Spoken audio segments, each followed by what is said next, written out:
Hello दोस्तों, कैसे हैं आप सभी लोग। उम्मीद करता हूँ आप सभी लोग बहुत अच्छे होंगे।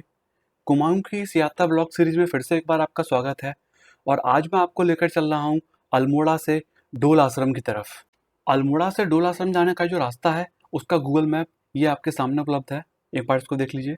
कसाड़ा देवी मंदिर के दर्शन के बाद शाम को हम लोग वापस धारनौला आ गए थे और वापसी में हमने उसी जगह पर होटल लिया था जहाँ पर हम जाते टाइम रुके थे। अगले दिन सुबह जल्दी उठकर हमने ये तय किया कि आज हम यहाँ से निकलेंगे ढोल आश्रम की तरफ और ढोल आश्रम से होते हुए फिर रास्ते में जहाँ भी हमारा मन करेगा हम वहाँ रुकेंगे और शाम तक हमें पहुँचना था हल्द्वानी।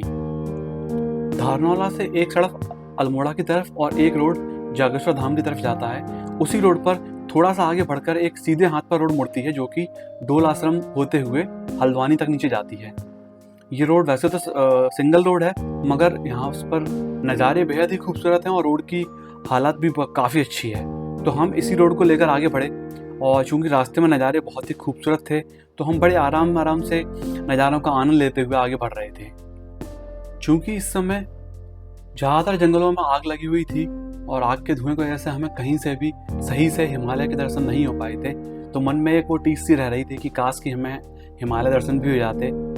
और तभी हम जब रोड पर जा रहे थे तो अचानक से एक मोड़ पर ऐसा लगा मुझे कि शायद यहाँ से हिमालय के कुछ पीक्स दिखाई दे रहे हैं। मैं तुरंत वहाँ पर गाड़ी रोकी और ध्यान से देखा तो वहाँ पर हिमालय के काफ़ी सारे पीक्स दिखाई दे रहे थे। नज़ारों का आनंद लेते हुए हम धीरे धीरे आगे बढ़ रहे थे और जहाँ पर हमको ढलान बहुत ज़्यादा मिल जाती थी वहाँ हम बाइक बंद करके 10 किलोमीटर बाइक बंद ही उतार लेते थे। फिर आखिरकार हम वहाँ पहुँचे जहाँ से ढोल आश्रम का पहला व्यू दिखाई देता है। इस व्यू पॉइंट के ठीक बगल से ही एक छोटी सी दुकान है जहाँ पर चाय मैगी और नाश्ता वगैरह के आइटम मिल रहे थे। तो हमने डिसाइड किया कि यहाँ पर रुककर एक मैगी और चाय हो जाए। और मैगी चाय के दौरान हमने काफ़ी सारी बातें की और फिर वहाँ से हम आगे बढ़ दिए और हमने मुख्य सड़क से जो रोड डोल आश्रम के लिए मुड़ता है हमने उस पर बाइक आगे मोड़ दी और थोड़ा सा आगे चलकर हम फाइनली डोल आश्रम के गेट पर पहुँच चुके थे। उत्तराखंड के अल्मोड़ा जिले के लमगड़ा ब्लॉक में स्थित यह आश्रम हमारी धनी प्राचीन भारतीय सभ्यता एवं संस्कृति की जीती जागती मिसाल है। श्री कल्याणिका हिमालयन देवस्थानम न्यास कनरा डोल नाम से जाने वाली यह जगह अपने आप में अद्भुत और अनोखी है। यहाँ के मुख्य बाबा महंत बाबा कल्याणदास जी महाराज हैं, जिनके अनुसार यह सिर्फ एक मठ नहीं बल्कि इसको आध्यात्मिक व साधना केंद्र के रूप में विकसित किया जा रहा है ताकि देश विदेश से आने वाले श्रद्धालु यहाँ बैठकर ध्यान व साधना कर सकें। डोल आश्रम की विशेषता की अगर बात की जाए तो यहाँ पर 126 फुट ऊंचा तथा 150 मीटर व्यास के श्री पीठम का निर्माण हुआ है। श्री पीठम का निर्माण कार्य सन 2012 से शुरू हुआ था और जो कि अप्रैल 2018 में पूरा हुआ है। इस श्री पीठम में एक अष्ट धातु से निर्मित लगभग 1.5 कुंटल वजन का और 3.5 फुट ऊंचे श्रीयंत्र की स्थापना की गई थी। इस यंत्र की स्थापना के अनुष्ठान 18 अप्रैल 2018 से शुरू होकर 29 अप्रैल 2018 तक चला। इस यंत्र की स्थापना बड़े धूमधाम से की गई। यह विश्व का सबसे बड़ा व सबसे भारी श्रीयंत्र है और यह आश्रम में मुख्य आकर्षण का केंद्र भी है। वैदिक एवं आध्यात्मिक आस्था को एक साथ जोड़ने के लिए इस श्रीयंत्र की स्थापना की गई है। इस श्री पीठम में लगभग 500 लोग एक साथ बैठकर ध्यान लगा सकते हैं। डोल आश्रम में अनेक तरह की सुविधाएं उपलब्ध हैं। आने वाले श्रद्धालुओं के लिए रहने व खाने की सुविधा भी उपलब्ध है यहाँ पर, तथा यहाँ पर एक मेडिटेशन हॉल भी है। इस आश्रम में जन कल्याण कार्यों में विशेष ध्यान दिया जा रहा है। आश्रम में विद्यार्थियों को संस्कृत भाषा का ज्ञान दिया जाता है तथा उनको हमारी प्राचीन भारतीय सभ्यता व संस्कृति से रूबरू कराया जाता है। आश्रम में 12वीं कक्षा तक संचालित संस्कृत विद्यालय को पब्लिक स्कूल के रूप में विकसित किया जा रहा है। कई बच्चों को इस स्कूल में निःशुल्क शिक्षा भी प्रदान की जा रही है।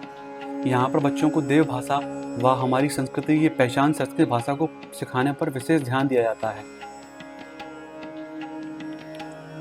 आश्रम के एंट्री गेट के पास काफ़ी बड़ा एरिया है जहाँ पर आप आसानी से अपनी गाड़ी को पार्क कर सकते हैं। जब आप आश्रम में एंट्री लेंगे तो वहाँ पर सामने शिव जी की एक बहुत ही विशालकाय प्रतिमा बनी हुई है। उसके ठीक सामने ऑफिस है। यहाँ पर पानी के लिए पीने के लिए वाटर कूलर आदि लगे हुए हैं। यहाँ से आप थोड़ा सा आगे बढ़ेंगे तो एक कैंटीन आपको मिलेगी जहाँ पर आपको अपने मोबाइल आदि जमा करने होंगे। इसके आगे आप मोबाइल लेकर नहीं जा सकते। आपको मोबाइल बैग आदि सब कुछ यहाँ पर जमा करना होगा। इसके लिए कुछ थोड़ा सा शुल्क लेते हैं, इसको देकर आप अपना बैग और मोबाइल यहाँ पर जमा कर सकते हैं। इस कैंटीन में स्वल्पाहार की काफ़ी सारी वस्तुएं उपलब्ध हैं, जिनको आप चाहें तो, और आपके पास समय है और आप थोड़ा सा रिफ्रेशमेंट करना चाहते हैं तो यहाँ पर कर सकते हैं। इसके बाद आप आराम से आश्रम में घूमने निकलिए। इस आश्रम के अंदर साफ़ सफाई बहुत ही अच्छी है और जो मंदिर हैं वो भी बहुत अच्छे तरीके से बने हुए हैं और प्रॉपरली उनको मेंटेन किया जा रहा है। तो कुल मिलाकर ये बहुत ही अच्छी जगह है। जब मेरा यहाँ पर जाना हुआ था तो उस समय कोविड की वजह से जो मुख्य हॉल है जहाँ पर श्रीयंत्र रखा हुआ, वहाँ पर अंदर एंट्री हमारी नहीं हो पाई थी, तो हमने बाहर से ही दर्शन किए थे और फिर हम उसके पीछे पीछे चल दिए थे। बगल में ही 9 देवी के जो छोटे छोटे मंदिर बने हुए हैं, हमने उनके दर्शन किए। उनके दर्शन करने के बाद हम बाकी जो छोटे छोटे मंदिर हैं उन सभी के एक एक करके दर्शन करते गए और हर मंदिर पर कम से कम 5-5 मिनट रुके। और कुल मिलाकर हमारा जो यहाँ का एक्सपीरियंस है वो बहुत ही अच्छा रहा। यहाँ सामने ही एक गुरुकुलम भी है जहाँ पर बच्चों को शिक्षा प्रदान की जाती है। तो कुल मिलाकर यहाँ का माहौल भी काफ़ी अच्छा था।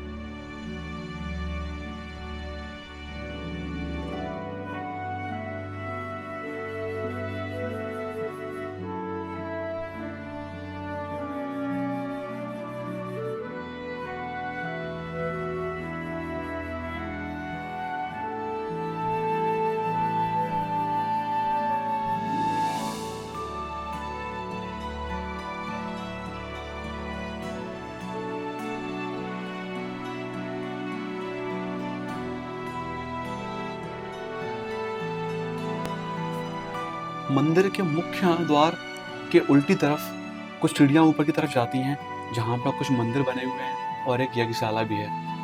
तो वापसी में मैंने ये भी देखा था